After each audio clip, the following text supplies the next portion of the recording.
করে গুলি করছে, দেখতে পাচ্ছেন।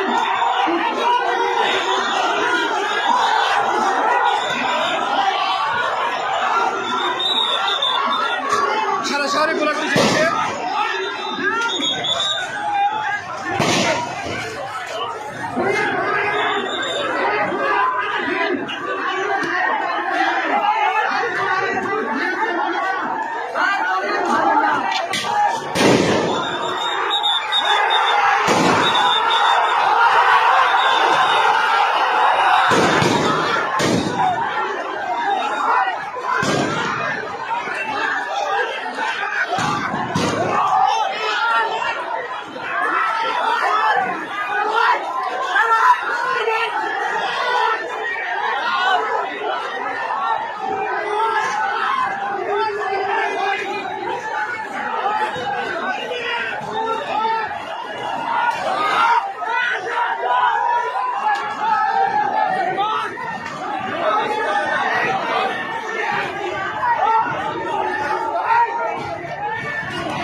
আমরা এখন পাবনা সদর থানার সম্মুখে ভারেরা ইউনিয়নের সাবেক চেয়ারম্যান সাইদ চেয়ারম্যান জিপ গাড়িতে করে এসে হেলমেট মাথায় দিয়ে সাদা পাঞ্জাবি পরে পিস্তল দিয়ে গুলি করে। এক পর্যায়ে সাধারণ ছাত্র জনতা তাদেরকে ধাওয়া করে এবং সাইদ চেয়ারম্যানের গাড়িটি ভেঙে ফেলে।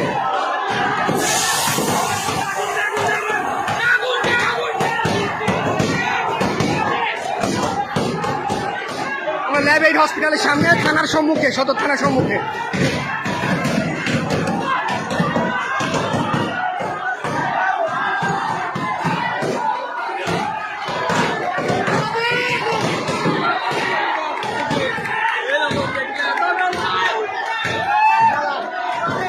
আওয়ামী লীগের লোকজনরা এসেছিল, তারা সবাই পালিয়েছে। পাবনা শহরে এখন আওয়ামী লীগের কোনো লোকজনকে খুঁজে পাওয়া যাচ্ছে না।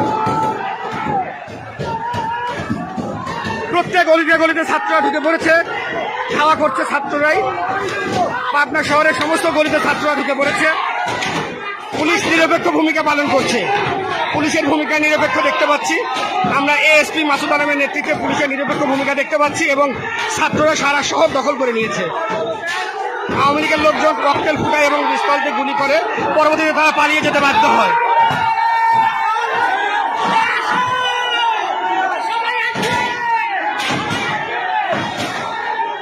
আমরা দেখতে পাচ্ছি